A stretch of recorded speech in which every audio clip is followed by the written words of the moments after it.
So, hello, Julie, and Hello. thank you for agreeing to do this.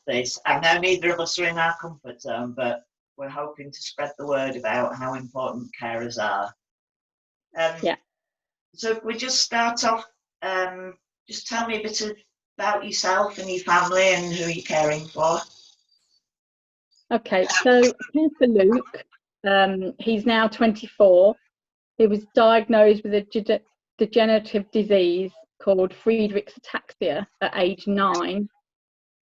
He'd showed signs since age 5. So by the time he was 13, he was in a wheelchair full time.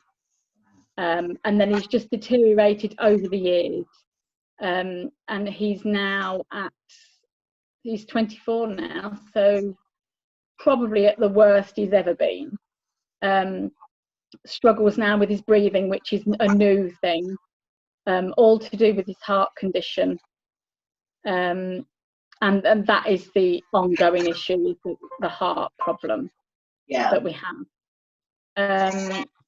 I care for him full time, but my husband helps. My husband works 12-hour shifts through the night so that he's here in the afternoons when Luke's at his worst, so that there's two of us.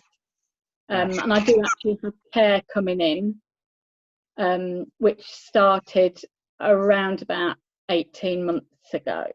No, not 18 months ago, about that last August, about a year ago, which is a huge help. And it just, I don't know how to describe it. It's I think just to get some sleep is the huge thing to me. I don't mind caring for Luke. In actual fact, I really love caring for him.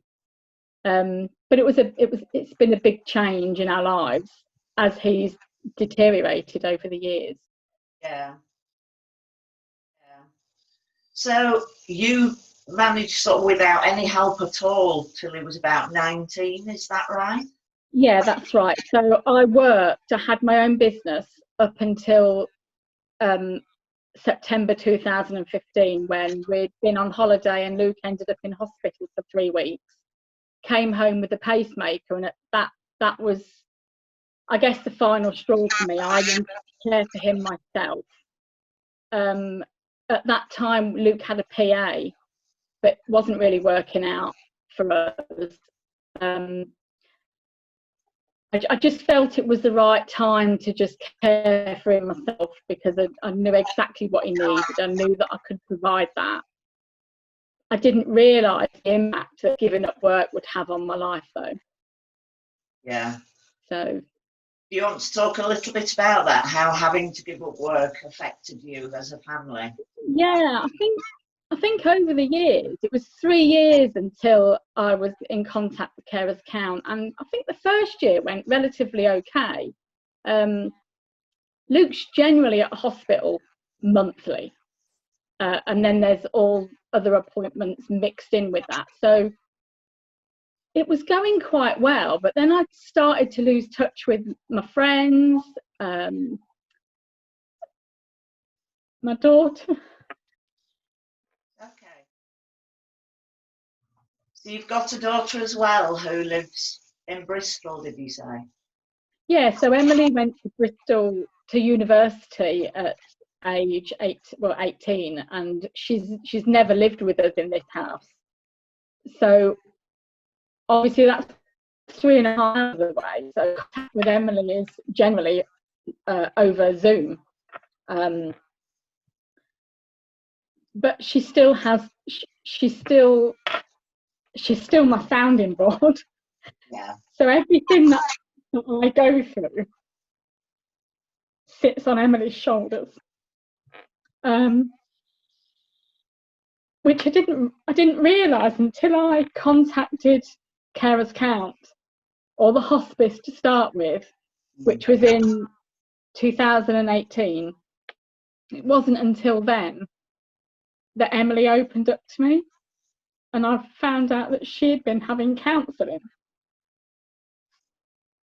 because of the effect it has on her. Yeah.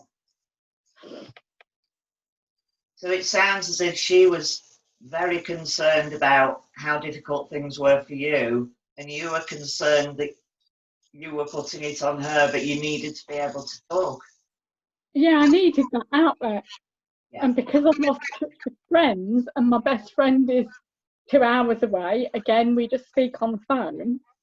My nieces and my nephews are all 2 hours away. I have no family here at all. Luke's family have all died. Both his brothers have died, his mom. So we have no family unit to rely on to come in and help at those desperate times. It sounds as if you were feeling very isolated and alone. Definitely, absolutely isolated. I lost me. Yeah. I remember you saying that to me. I first met you in October 2018, and those were your words, I've lost me. Yeah. Yeah. So I know you started going to the hospice group. Yeah. So So found out about carers can. yeah, that's right. So I started going to the hospice at the end of August in 2018, and Debbie used to come to the meeting every 2 weeks. In fact, we still have somebody come now, and well, it's all the information that I've found out. Not only just going and meeting other people in my situation, but Carers Count and Debbie gave me all the information that I don't know, that I didn't realise I needed, and that was the culmination in meeting you. Debbie had suggested that she thought our situation needed an advocate, and she put me in touch with you. So it sounds like you're saying you didn't know what information you needed because No, you don't know what you don't know what might be available, do you? No, and that's right. And I think I used to go to the GP, and the GP had said to me, I don't know how, on numerous occasions over the years, oh, you need to contact hospice. But in actual fact, when I was working and Luke was in school, that was fine. And then when he would finish school and he had a PA, because I was working, I was fine. I was okay. I could manage because I've got lots of friends, lots of contact, and I didn't feel the need for the hospice. And to be honest, it scared me. I think everybody thinks the minute you talk about hospice, you're talking about end of life, and I wasn't ready for that. But when I went to see the GP in that August, she put me on antidepressants and said, I really do think now's the time to get in touch with a hospice. And it was on her advice that I did that in August. But I just didn't realise the information that was available to me. I had no idea, and yet I'd been caring for Luke with this condition since he was 9 years old, and I had no idea. Yeah. And I thought when he was a child and he was in school, I thought I knew everything about the children's side. But in actual fact, when he went to adult, there really wasn't any information out there for me. There wasn't, for instance, Luke wanted to go to college, but he didn't really start thinking about it until he was 19, because he'd had a serious back operation, which took him 2 years to get over. And we contacted Kirklees to find out if there was any information out there. And basically, I got a phone call saying he'd missed the boat. He was too old. So he missed out on going to college because of I was misinformed. Yeah. And just to give people an idea of how much his needs have increased, he's unable to sort of cooperate. He has to be hoisted everywhere, doesn't he?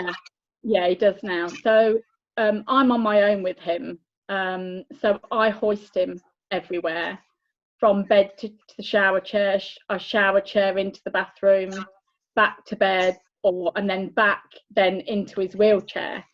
I have to hoist him. Just recently, in the past couple of months, he got tested positive for COVID, and we had a rough few weeks. And since then, I've even struggled on days to roll him. He's got no energy.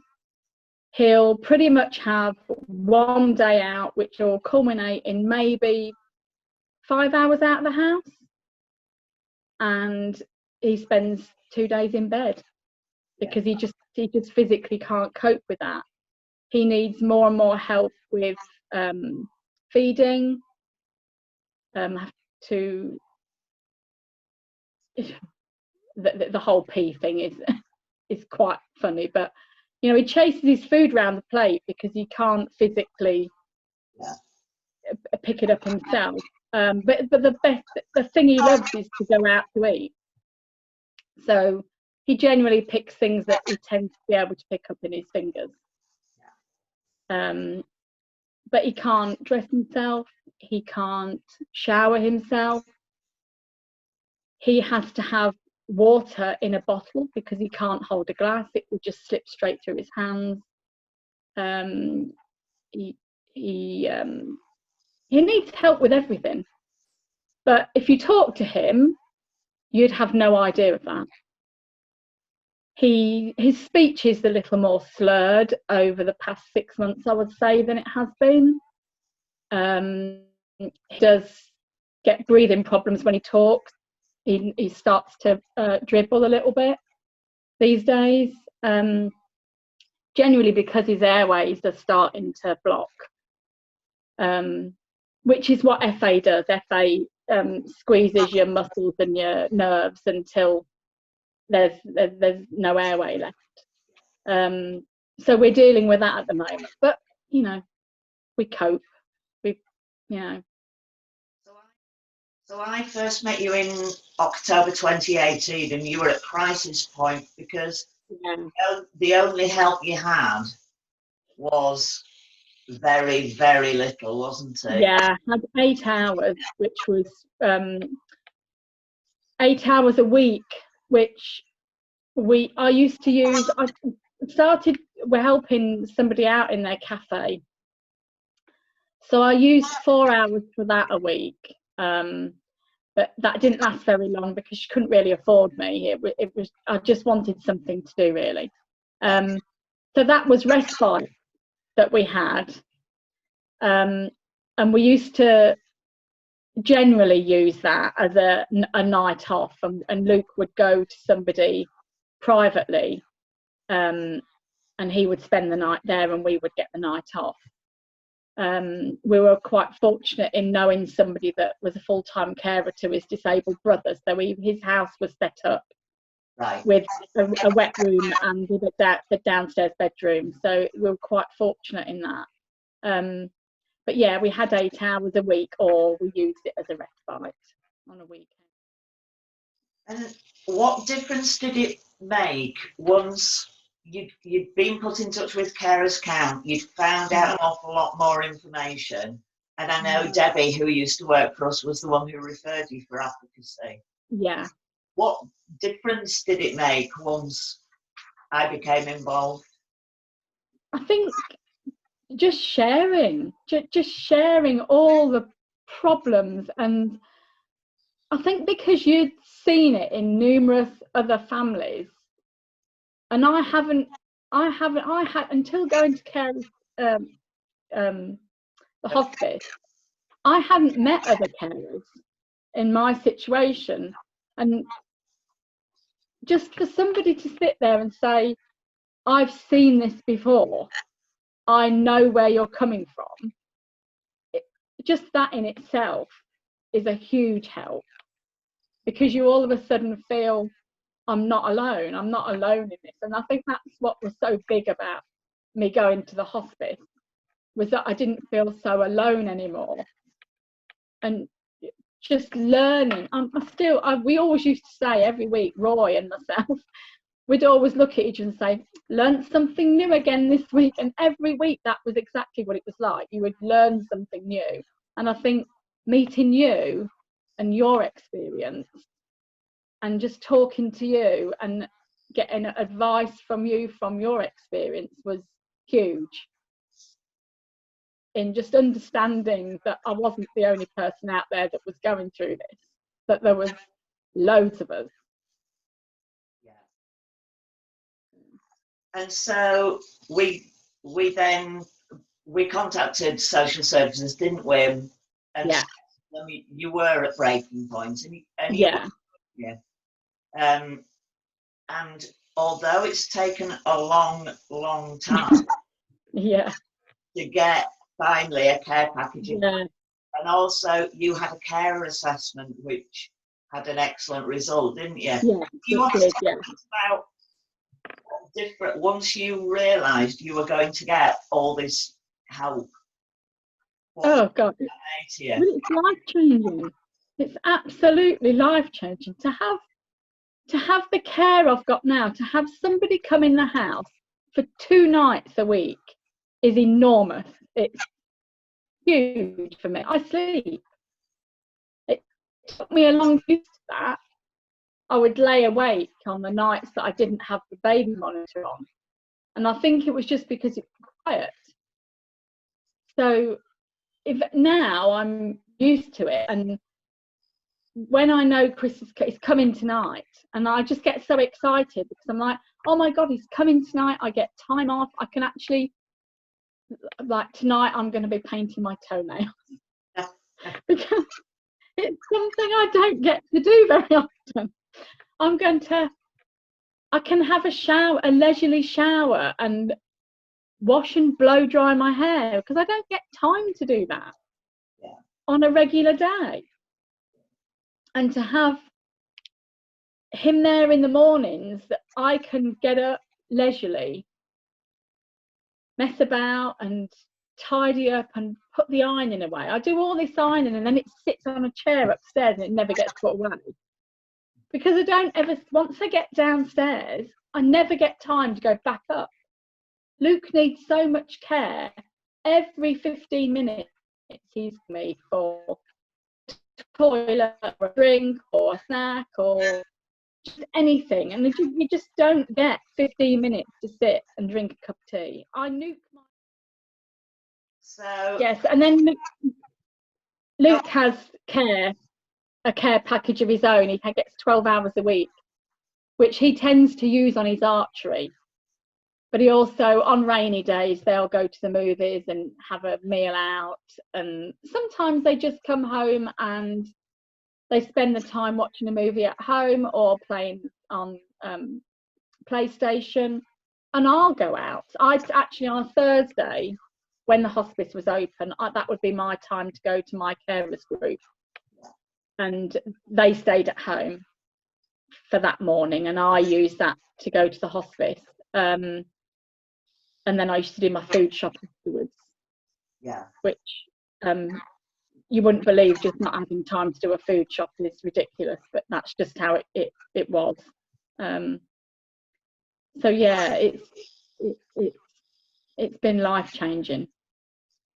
Brilliant. Thank you so much for sharing that. And I know it's been difficult because you're talking about certain things. But thank you so much, and I just hope it gives people an insight into just how isolating and difficult it can be being a carer. Yeah, you spend so much time with one person you're caring for, and there's just no let-up, especially if they need care during the night. Yeah. There's just no, so you're not only doing your best and I enjoy what I do, but having no sleep every single night, it just builds and builds and builds. And I was just fortunate. I went to the hospice at a very desperate time, and I was just so fortunate to meet you. And like we said, we're still ongoing, but we're getting there. We're getting there.